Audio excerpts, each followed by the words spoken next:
Guys, welcome back to my channel. Guys, आज जो हम सब्जेक्ट पढ़ने वाले हैं ना, वो एक्चुअली हमें पहली नजर में ऐसा सब्जेक्ट लगता है कि यार ये हमें इलेक्ट्रॉनिक्स का इलेक्ट्रिकल का सब्जेक्ट क्यों पढ़ाया जा रहा है, हम कंप्यूटर साइंस वालों से इससे क्या मतलब है। बट जैसे जैसे हम इस सब्जेक्ट को जानते चले जाएंगे तो हमें पता चलेगा कि एक्चुअली कंप्यूटर साइंस वालों को इस सब्जेक्ट से बहुत सारा मतलब है और हमें कंप्यूटर साइंस को समझने के लिए और उसकी बहुत सारी चीजों को समझने के लिए इस सब्जेक्ट की आवश्यकता पड़ने वाली है। अगर मैं मार्क्स या फिर एग्जाम में आने के पॉइंट ऑफ व्यू से देखूं तो जो यूनिवर्सिटी का एग्जाम है वो तो अलग अपना रखता है ये पूरा वेटेज। बट दूसरे जो एग्जाम है जैसे आपका गेट और दूसरे जो बड़े बड़े एग्जाम्स हैं उनमें भी इस सब्जेक्ट का वेटेज ठीक ठाक होता है। गेट में थोड़ा सा कम होता है, बट ये है कि ये लगभग सारे एग्जाम्स में जितने भी आपके competitive level exam technical exams होते हैं उनमें ये सब्जेक्ट पूछा जाता है। And for to better understand the computer science you should learn this subject, और आपको ये सब्जेक्ट आना चाहिए। अब तो मैं पर्दा हटाता हूँ इस सब्जेक्ट पे। क्या है इसका नाम जो है आपका है, हमारी यूनिवर्सिटीज में अक्सर इसको कहा जाता है STLD। STLD के नाम से सब्जेक्ट को जाना जाता है, यानी कि switching theory and logical design. ठीक है, ये जो हमारा सब्जेक्ट है ये गेट में DLD के नाम से आता है, डिजिटल लॉजिक डिजाइन। ठीक है, तो इस सब्जेक्ट को शुरुआत में सीरियसली आपको ऐसा लगेगा कि ये सब्जेक्ट हमारे किस काम का है। ठीक है, बट ये शुरू से ही आपको सब्जेक्ट बता देगा कि आपको ये सब्जेक्ट बहुत जरूरी है। तो चलो गाइस, इस सब्जेक्ट को शुरू करते हैं। तो इस सब्जेक्ट को शुरू करने से पहले मैं आपसे एक चीज पूछना चाहता हूँ। आप सब लोग जानते होंगे कि सर्किट क्या होता है। ठीक है, कोई मना मत करते ना, क्योंकि हमने 8-9 में पढ़ा है। अगर जब नहीं पढ़ा है तो मैं बता देता हूँ। सर्किट जो जहां पे हमारा करंट फ्लो होता है और ये सारा हमारे पूरे घर में चल रहा है, हमने बहुत जगह पढ़ा है सर्किट। यानी कि वैसे तो क्या सर्किट एक लूप को कहते हैं, ठीक है, but close circuit open circuit हमने 8-9 में पढ़े हैं और हमारे घर में भी चल रहा है। बट जब हम उस इलेक्ट्रिकल सर्किट या इलेक्ट्रॉनिक सर्किट को जब हम रिप्रेजेंट करते हैं हमारे कंप्यूटर्स की फॉर्म में, ठीक है, तो वो सर्किट क्या होता है, उसे हम कहते हैं डिजिटल सर्किट। ठीक है, डिजिटल सर्किट उसे हम कहते हैं। ठीक, अब डिजिटल सर्किट कहते हैं उसे, तो वो जो ये डिजिटल सर्किट होता है वो सर्किट होता है जो केवल 0 एंड 1 यानी कि हमारी बाइनरी को ही समझता है। ठीक है, वो इनपुट भी 0 एंड 1 में लेता है एंड आउटपुट भी 0 एंड 1 में लेता है। ठीक है, अब ये जो सर्किट है डिजिटल सर्किट जो है हमारे, वो दो टाइप के होते हैं। थोड़ी 2 मिनट का बस सब्र कीजिएगा। पॉजिटिव लॉजिक सिस्टम और नेगेटिव लॉजिक सिस्टम।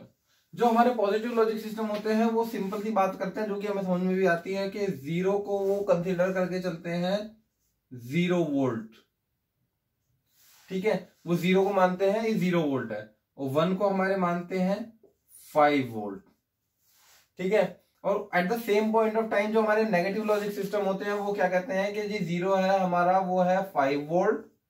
ठीक है, और 1 है हमारा 0 वोल्ट। ठीक है, तो ये आपको ज्यादा कुछ समझाने वाली चीज नहीं है, बट ये आपके एक आध नंबर में पेपर में आ जाती है, तो इसलिए मैंने आपको बता दी है। ठीक है, अब इस सब्जेक्ट की जो सबसे सुंदर और सबसे शुरू की बात है वो है नंबर सिस्टम।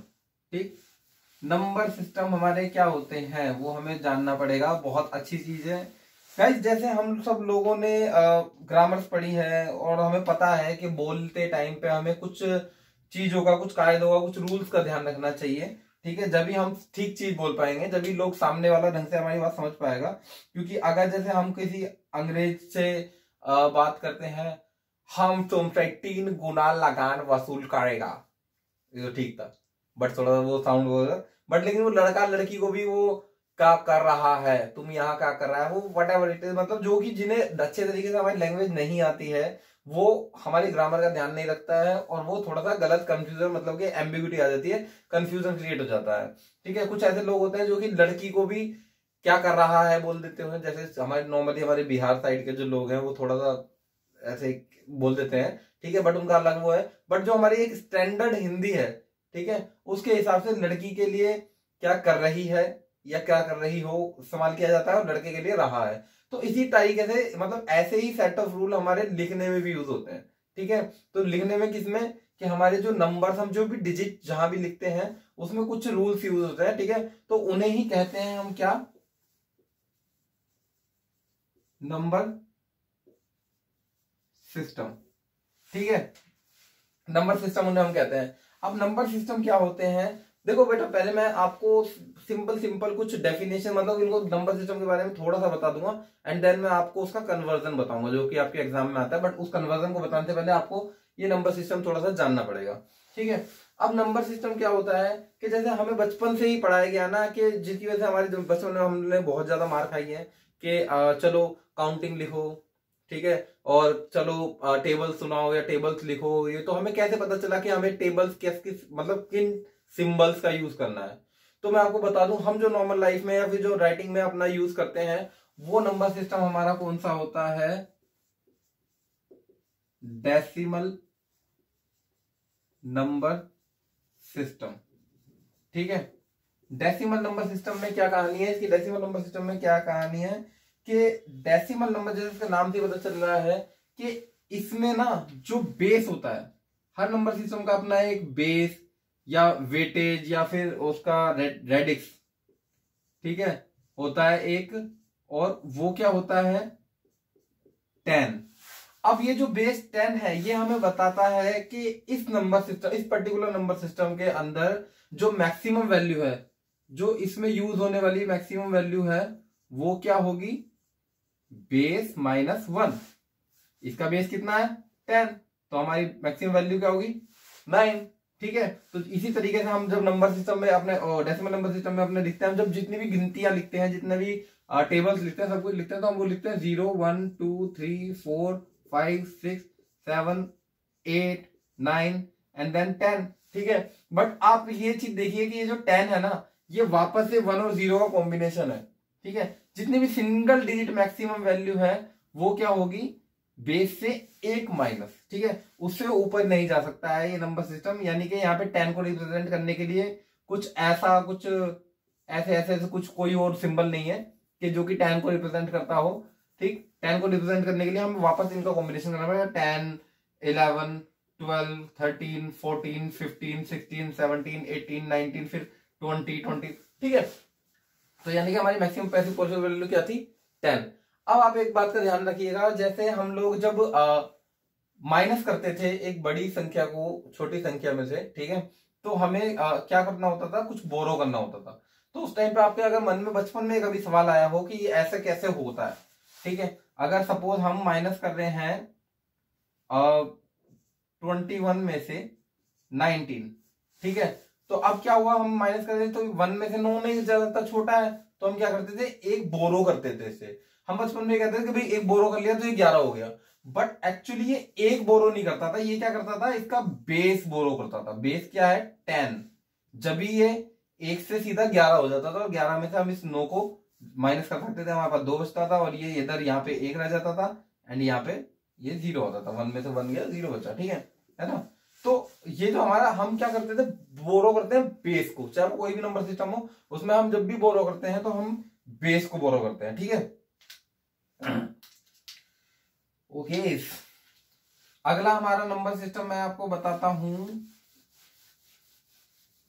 अगला हमारा नंबर सिस्टम वो है जो कि हमारा, हमें तो खैर समझ में आता है नहीं आता है, बट केवल जो चीज हमें समझ में आती है उसको बहुत अच्छे तरीके से समझ में आता है। हमारे कंप्यूटर जो चीज हमें समझाती है, हमारा कंप्यूटर, ठीक है, हमारे कंप्यूटर्स हैं, हमारे जो जितने भी डिवाइसेस हैं, वो ज्यादातर डिवाइसेस हमारी जो कि बाइनरी नंबर सिस्टम को ही समझती है, बाइनरी नंबर सिस्टम, ठीक है। ये बात मुझसे वाई का बन रहा है, ठीक है, सबको केवल बाइनरी नंबर सिस्टम को समझती है। अब बाइनरी नंबर सिस्टम का भी, इसका भी जैसे मैंने बताया, इसका भी एक बेस होता है या फिर इसका भी एक रेडिक्स होता है, ठीक है। वो कितना होता है 2, तो इसमें मैक्सिमम पॉसिबल वैल्यू क्या होगी, बेस -1, तो यानी कि 2 - 1 यानी कि 1, ठीक है, यानी कि 1, ठीक। तो इसमें क्या होती है 0 एंड 1, केवल 0 एंड 1। इस नंबर सिस्टम के अंदर केवल हम सब कुछ रिप्रेजेंट करने के लिए, हम 15 रिप्रेजेंट करना हो, हमें 3 लाख रिप्रेजेंट करना हो, कुछ भी रिप्रेजेंट करने के लिए हम यूज करेंगे 0 एंड 1 का। इसके अलावा हम किसी का यूज नहीं कर सकते। जैसे हमारे डेसिमल नंबर सिस्टम में हम लोगों ने 0 1 2 3 4 5 6 7 8 9 का यूज किया था, इस तरीके से बाइनरी नंबर सिस्टम है, ठीक है। अब बाइनरी नंबर सिस्टम के बाद में हमारा अगला नंबर सिस्टम जो आता है, जो कि आपके सिलेबस में भी है, वो है हमारा ऑक्टल ऑक्टल नंबर सिस्टम। ठीक है, आपके ऑक्टल नंबर सिस्टम में क्या होता है, हमारा बेस क्या होगा, हमेशा बेस क्या होगा 8। ठीक है, तो मैक्सिमम पॉसिबल वैल्यू क्या होती है, बेस -1 यानी कि 7। तो 0 1 2 3 4 5 6 7। ठीक है, अगर ये इससे बाद का 8 या 9 इसमें कुछ भी हो तो ये ऑक्टल नहीं होगा। कई बार ऐसे भी क्वेश्चन आ जाता है कि आइडेंटिफाई द बाइनरी नंबर, और उसमें दे रखा होता है कोई नंबर दे रखा है 0 1 2, ठीक है, समथिंग करके, या 1 2 0 करके दे रखा है। तो जहां भी 0 और 1 से ऊपर आ गया तो वो बाइनरी नहीं रहा, और जहां भी 8 से ऊपर आ गया, फिर 8 आ गया, ठीक है, 7 से ऊपर आ गया, तो वो ऑक्टल नहीं रहेगा, वो दूसरे अगले नंबर सिस्टम में चला जाएगा। ठीक है, और उसमें और 10 को तो हम उसे डेसिमल नंबर सिस्टम को तो हम उसमें 9 से ऊपर हमें खुद गिनती नहीं आती है। ठीक है, तो ओके, ये है हमारा बेस। ठीक है, इसका बेस क्या है, फिर इसका वैल्यू क्या है 8 है, और इसमें मैक्सिमम पॉसिबल, ये मैक्सिमम पॉसिबल वैल्यूज कितनी है 0 1 2 3 4 5 6 7 केवल। ठीक है, अब जो हमारा अगला नंबर सिस्टम है बेटा, अभी केवल मैं इसको आपको थोड़ा थोड़ा सा समझा रहा हूं, जब इसकी आप इसका कन्वर्जन समझोगे तो आपको बेहतर शायद समझ में आएगा। ठीक है, अब ये इसका अगला है हेक्साडेसिमल नंबर सिस्टम, फिर मैंने ऐसे बता दिया। ठीक है, हेक्साडेसिमल नंबर सिस्टम। इस नंबर सिस्टम में जो आपका बेस है वो आपका क्या है 16। ठीक है, बेस 16 होने की वजह से अब आप मुझे बताइए कि इसमें मैक्सिमम पॉसिबल वैल्यू क्या हो सकती है, मैक्सिमम पॉसिबल वैल्यू, क्योंकि मेरे पास में ब्लू पेन ज्यादा है, ब्लैक पेन कम है, तो इसलिए ब्लैक पेन सेव करना चाहिए। मैक्सिमम पॉसिबल वैल्यू क्या होगी, base -1 that will be equals to 15। ठीक है, अब यहां आप थोड़ा सा ध्यान दीजिएगा कि हेक्साडेसिमल नंबर सिस्टम के अंदर में हम जो इसको रिप्रेजेंट करते हैं वो कैसे रिप्रेजेंट करते हैं, 0 1 2 3 4 5 6 7 8 9। ठीक है, 9 तक हम इसको ऐसे रिप्रेजेंट करते हैं। अब 9 से आगे तो हमें गिनती आती ही नहीं है ना, क्योंकि हम लोग तो रिप्रेजेंट करने वाले, तो हमें तो बस डेसिमल नंबर ही आता है ना। तो इसलिए हम क्या करते हैं, 9 से ऊपर क्या यूज करते हैं, 10 11 12 13 14 एंड 15। अगर उसमें F के बाद G है, H है, I है, तो वो नंबर सिस्टम हेक्साडेसिमल नहीं होगा। ठीक है, वो मतलब कि अब इसके अंदर 0 से लेके F तक ही इसके अंदर केवल वैल्यूज आएंगी। अक्सर ये क्वेश्चंस आ जाते हैं। ठीक है, अब बच्चों ये वाली वीडियो को मैं अभी रिज्यूम करता हूं, आप बने रहिएगा, मैं अगली वीडियो में जाऊँ ताकि छोटे छोटे में आपको शायद समझ में आ जाए। ठीक है, इसकी अगली वीडियो में हम क्या पढ़ेंगे, इसका कन्वर्जन पढ़ेंगे। ठीक, कन्वर्जन। ओके, चलो।